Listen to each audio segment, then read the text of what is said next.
Alright Dad, I'm gonna show you how we use the X3 camera. This is the new X3 camera by Insta360. It allowed me to do crazy things for the film Omega Endgame. It's got a much bigger screen than its predecessors, which is good for shooting on the fly. I'm gonna tell you some of the tricks we used while making the film. Not gonna lie, you look pretty good. I think I look a bit ridiculous. Give me my gun. So here we have keyframing. One thing I love about 360 cameras is that the camera person doesn't need to move around a lot. I can hold the camera in a fixed position and then choose what the audience sees later on. This has two lenses on either side that'll allow you to capture the whole scenario. If you're shooting with a cell phone, you've probably encountered a situation where somebody shoots and you don't really like the angle. You gotta redo it because the framing isn't right. Well, not the case with the Insta360.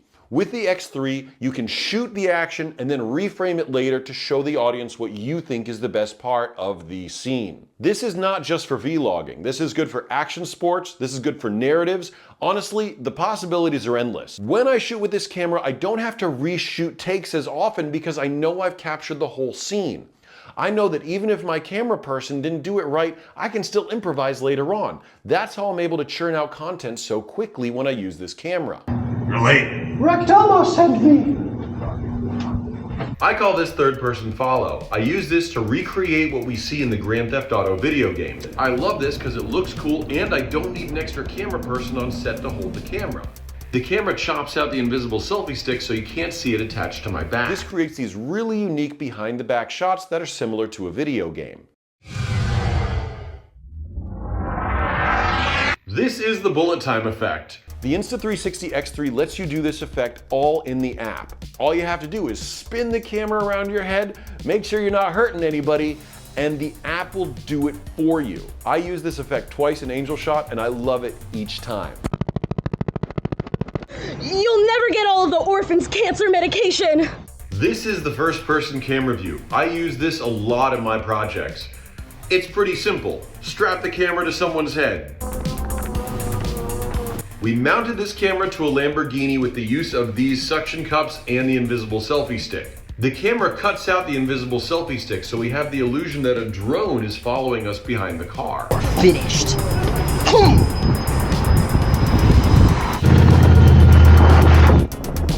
Fake drone shots are probably my favorite. Due to the paint on military vehicles, it's very difficult to attach the suctions, so we had to improvise. We extended the selfie stick out, and I held it behind my shoulder. This created some really epic shots of the vehicles. I love putting this camera on stuff.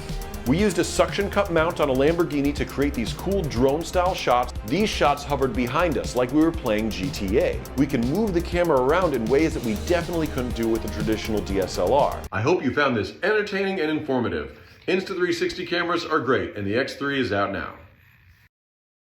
A lot of creators who are sponsored by Insta360 will show you the camera, they'll go over the specs, and they'll show you a couple of little clips, okay?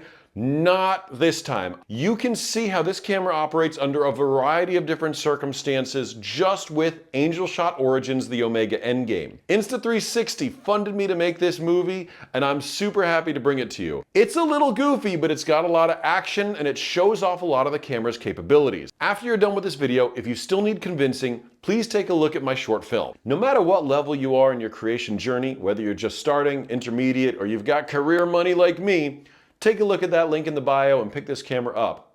I honestly love it.